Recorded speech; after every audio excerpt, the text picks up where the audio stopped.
প্রিয় দর্শক, শীত এলেই আমরা এই সবজিটাকে অনেক পছন্দ করে খাই। অনেকেরই পছন্দ।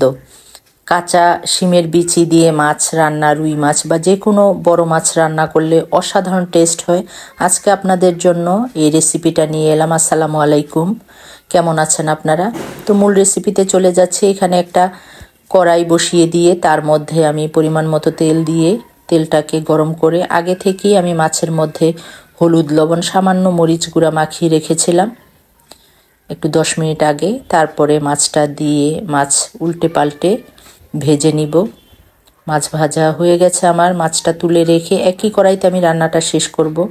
এখানে আরেকটু পরিমাণ মতো তেল দিয়ে দিলাম। শিমের বিচিতে একটু তেলের পরিমাণটা বেশি লাগে।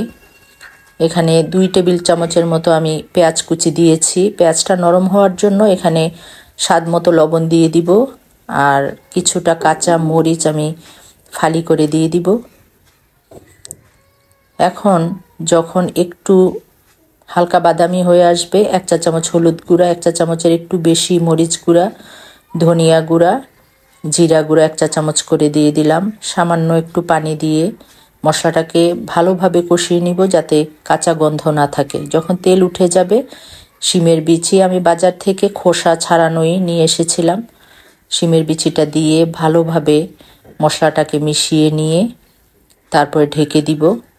2 মিনিটের মতো আমি ঢেকে তারপরে মিডিয়াম হিটে রেখেছিলাম চুলাটা। আবার ঢাকনা খুলে নেড়েচেড়ে আবার ঢাকনা দিয়ে ঢেকে দিব। একটু মিশিয়ে নিচ্ছি ঢাকনা খুলে। আমি আদা রসুনটা দিতে স্কিপ করেছিলাম, তো 1 চা চামচ করে আদা রসুন দিয়ে দিলাম। সামান্য আর একটু পানি দিয়ে যাতে কাঁচা গন্ধ না থাকে সেইভাবে আমি আবার একটু কষিয়ে নিচ্ছি।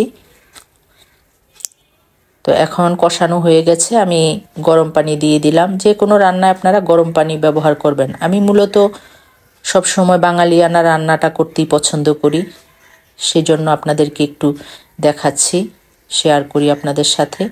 এখানে টমেটো আমি 2টা স্লাইস করে দিয়েছি, আর ভেজে রাখা মাছ উপর দিক থেকে দিয়ে, আর যে পাত্রটাতে মাছ ভেজে রেখেছিলাম সেটা ধুয়ে একটু পানি দিয়ে দিলাম। তো ঢাকনা দিয়ে আমি 3-4 মিনিটের মতো জাল করে নিয়েছি। তো উপর দিক থেকে ধনেপাতা ছিটিয়ে দিচ্ছি, দিয়ে তারপরে একটু ঢেকে দিব যাতে ধনেপাতার স্মেলটা সুন্দরভাবে তরকারিতে থেকে যায়।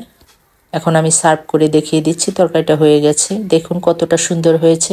সকলেরই এই তরকারিটা রেসিপিটা অনেক পছন্দের। আমি জানি শীত আসলেই সবাই অনেক মজা করে এই রেসিপিটা তৈরি করেন বা বড় মাছ দিয়ে রান্না করে খান। আমার রেসিপিটা ভালো লাগলে লাইক, কমেন্ট, শেয়ার করবেন। আমার ইউটিউব চ্যানেলটি সাবস্ক্রাইব করে দিবেন। সবাই ভালো থাকবেন। আল্লাহ হাফেজ।